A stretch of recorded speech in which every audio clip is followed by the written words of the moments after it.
മദ്യപാനം ആരോഗ്യത്തിന് ഹാനികരമാണ്. എന്നാൽ UDFന്റെ മദ്യനയം നാട്ടിലെ ബാറുകളെല്ലാം പൂട്ടിയിട്ടു. ആളുകൾ ഈ ഹാനികര വഴിയിലൂടെ ഇപ്പോഴും കൂടുതലായി പക്ഷേ സഞ്ചരിച്ചുകൊണ്ടിരിക്കുകയാണത്രേ. ഇടതുപക്ഷ സർക്കാരിന് അതിനെക്കുറിച്ച് നല്ല ബോധ്യവുമുണ്ട്. അതുകൊണ്ട് അവർ പുതിയ മദ്യനയം പ്രഖ്യാപിക്കാൻ പോവുകയാണ്. അധികം വൈകാതെ പുതിയ മദ്യനയം വരുമ്പോൾ ബാറുകൾ തുറക്കുമോ? എന്തായാലും ഉമ്മൻചാണ്ടിയുടെയും ബാബുവിൻ്റെയും ബിയർ വൈൻ പാർലറുകളും ബാറുകൾക്ക് തുല്യമാണെന്നാണ് മദ്യമന്ത്രി TP രാമകൃഷ്ണന്റെ നിലപാട്. കാരണം ഈ ലഹരി പദാർത്ഥങ്ങൾ ഏത് തരത്തിലും രംഗത്ത് വരാമത്രേ. ഈ ലഹരി പദാർത്ഥങ്ങൾ പലതരത്തിലാണ് വരുന്നത്. അപ്പൊ അതുകൊണ്ട് ഞാനിത് ഉപയോഗിക്കുന്ന ആളല്ലേ, പിന്നെ എനിക്കിതിന്റെ ഒന്നും ഒരു ടേസ്റ്റും അറിയില്ല. അപ്പോ ഈ ബീറും എന്നാൽ ഇതിനെക്കുറിച്ച് മനസ്സിലാക്കണമല്ലോ. ബീറും വൈനും, ബീറിൽ 6% ആൽക്കഹോൾ കണ്ടന്റ് ഉണ്ട് എന്നാണ് മനസ്സിലാക്കുന്നത്. വൈനിൽ 16%. ഇക്കാര്യത്തിൽ എന്നെക്കാളും പരിചയമുള്ള ഒരുപാട് ആളുകൾ അപ്പുറത്തിരിക്കുന്നുണ്ട്. ഇത് ശരിയല്ലെങ്കിൽ അവർക്ക് പറയാം. ഇത് പരിശോധന നടത്തിയിട്ട് ഇത്തരം ഒരു സ്ഥിതി ഉണ്ടെന്നാണ് ഞാൻ മനസ്സിലാക്കുന്നത്. ഞാൻ ഇവരുടെ ഡിപ്പാർട്ട്മെന്റ് ഉദ്യോഗസ്ഥന്മാരൊക്കെ ആയിട്ട് സംസാരിച്ച സമയത്ത് ഈ ആൽക്കഹോൾ കണ്ടന്റ് ഈ രീതിയിൽ ഉണ്ട് എന്നാണ് മനസ്സിലാക്കുന്നത്. ഇത് തീരെ ലഹരിയില്ലാത്ത പാനീയമല്ല, ഇത് ലഹരി ഉള്ള പാനീയം തന്നെയാണിത്. ഇവിടെ സംഭവിച്ചത് ബീറും വൈനും വിൽക്കാൻ വിദേശ മദ്യം ഒഴിവാക്കി. ബീറിലും വൈനിലും എത്ര ആൽക്കഹോൾ ഉണ്ടെന്നുള്ളതൊക്കെ അത്ര മനസ്സിലാക്കിയാൽ മതി. മദ്യമന്ത്രി എന്തു പറഞ്ഞാലും ലഹരി പദാർത്ഥങ്ങളുടെ കവറിന് മുകളിൽ ആരോഗ്യത്തിന് ഹാനികരം എന്ന് എഴുതി വയ്ക്കുന്നത് എന്തിന് എന്ന ആകുലതയാണ് എൽദോസ് കുന്നപ്പള്ളിയെ നയിക്കുന്നത്. മദ്യം കുടിക്കുമ്പോൾ മദ്യത്തിന്റെ കുപ്പിയിൽ മദ്യപാനം ആരോഗ്യത്തിന് ഹാനികരമെന്ന് എഴുതി വെച്ചിട്ടുണ്ട്. സിഗരറ്റ് ഉൽപ്പന്നങ്ങളുടെ പുറത്ത് cigarette smoking is injuries to health എന്ന് എഴുതി വെച്ചിട്ടുണ്ട്. സാർ, ഇത് കൊള്ളില്ല എങ്കിൽ, ആരോഗ്യത്തിന് ഹാനികരമാണെങ്കിൽ എന്തുകൊണ്ട് നിരോധിച്ചുകൂടാ?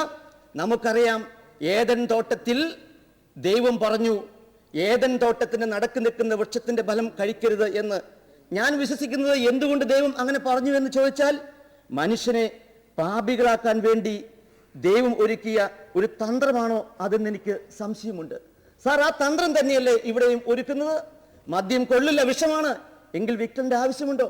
സിഗരറ്റ് വലിക്കുന്ന ആരോഗ്യത്തിന് ഹാനികരമാണ് എങ്കിൽ അത് വിൽക്കേണ്ട കാര്യമുണ്ടോ? ആ രീതിയിൽ ഒരു ഉയർന്ന ചിന്ത നമുക്കുണ്ടാകണം എന്ന് സൂചിപ്പിക്കട്ടെ.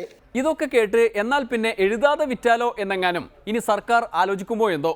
ഇക്കാര്യത്തിൽ ഒരു തീർപ്പുണ്ടാക്കിയിട്ട് മതി ഇനി മദ്യനയമൊക്കെ പുതുക്കുന്നത്. അതുവരെ കാത്തിരിക്കാം. ഇന്നത്തെ പ്രധാന വിശേഷങ്ങൾ ഒരിക്കൽ കൂടി. ഗുണ്ടകളെ കൊണ്ട് പൊറുതിമുട്ടി പിണറായി വിജയൻ. മുഖ്യമന്ത്രിയുടെ പേരിൽ ആളെ പേടിപ്പിക്കാൻ ഗുണ്ടകളുടെ തന്ത്രങ്ങൾ. പാർട്ടി തിന്മകളെ ഉന്മൂലനം ചെയ്യുമെന്ന് കോടിയേരി ബാലകൃഷ്ണൻ.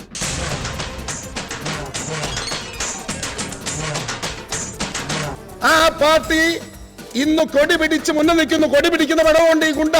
പാരമ്പര്യമായിട്ട് ഗുണ്ടകളുള്ള തറവാടായിരുന്നു എന്റേത്.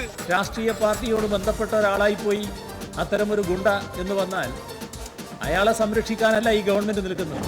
പാർട്ടി വളരുന്നതിനനുസരിച്ച് നമ്മളും വളരണ്ടേ സഖാവേ? ഒച്ചന്തോ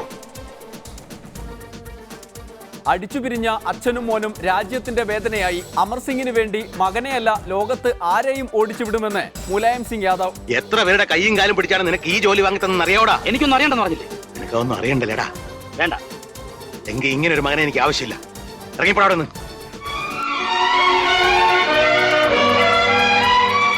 അങ്ങനെ വെറും കൈയോടെ ഇറങ്ങിപ്പോകാൻ എന്നെ കിട്ടില്ല. ഞാനും നീ തമ്മിൽ ഒരു ബന്ധവുമില്ല. ഞാനോ എന്റെ വാക്കുകൾക്ക് വില കൽപ്പിക്കുന്നവരോ നിന്നെ കാണില്ല, സംസാരിക്കില്ല. ഇറങ്ങിപ്പോടാ. സരിതയും സോളാറും ഒഴിയാ ബാധ. ഉമ്മൻചാണ്ടിക്ക് ആദ്യ പണിയുമായി ബാംഗ്ലൂരിൽ നിന്നൊരു കോടതി വിധി. എല്ലാം ഒറ്റയ്ക്ക് താങ്ങിക്കൊള്ളണമെന്ന് ചെന്നിത്തലയുടെ മുന്നറിയിപ്പ്. ഇല്ല, എനിക്ക് വേണ്ടി നിങ്ങൾ ആരും തല്ലുകൊള്ളില്ല. ഞാനായിട്ടുണ്ടാക്കിയ പ്രശ്നമല്ലേ, അത് ഞാനായിട്ട് തന്നെ തീർത്തോളാം. തനിച്ചാണെങ്കിൽ നീ ഒറ്റയ്ക്ക് തന്നെ നേരിട്ടാ മതി. ഇത് ഞങ്ങളുടെ കൂടി പ്രശ്നമാണ്. ചെമ്മീനിലെ പരീക്കുട്ടിയെ പോലെ തന്റെ ആ മുടി പോലും ഒന്ന് കൊതി വയ്ക്കാൻ കഴിയാത്ത അത്രയും വിഷമകരമായ ഒരവസ്ഥയിലായിരുന്നു.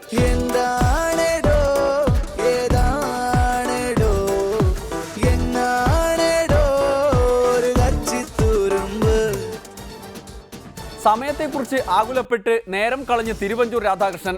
തിരുവഞ്ചൂരിനെ കണ്ട് ആവേശം വീണ്ടെടുത്ത് MM മണിയുടെ തിരിച്ചുവരവ്. എനിക്ക് ഞാൻ അങ്ങോട്ട് തർക്കിക്കാനില്ല. ഞാൻ എഴുന്നേക്കുമ്പോ എന്നും അങ്ങൊരു തർക്കം കൊത്തി വരുന്നുണ്ട്. എനിക്ക് പറയാനുള്ളത് മുഴുവൻ പറഞ്ഞിട്ടേ ഞാൻ മുഴുവൻ പറ. ഇത് പറയാൻ മറ്റേതെങ്കിലും സ്ഥലത്ത് പറഞ്ഞിട്ടുമോ? പറയൂ, അതിനെ സംബന്ധിച്ചല്ല, അങ്ങയുടെ നോട്ടീസിനെ സംബന്ധിച്ച് പറയൂ. ഇവിടെ കിടന്നവനും ബഹളം ഉണ്ടാക്കിയ ഇനി ഒരു നിമിഷം അവിടെ നിന്ന് നമുക്ക് പോവാം. ഇന്നത്തെ ഡെമോക്രസി പൂർത്തിയാകുന്നു. നാളെ വീണ്ടും കാണും വരെ നന്ദി, നമസ്കാരം.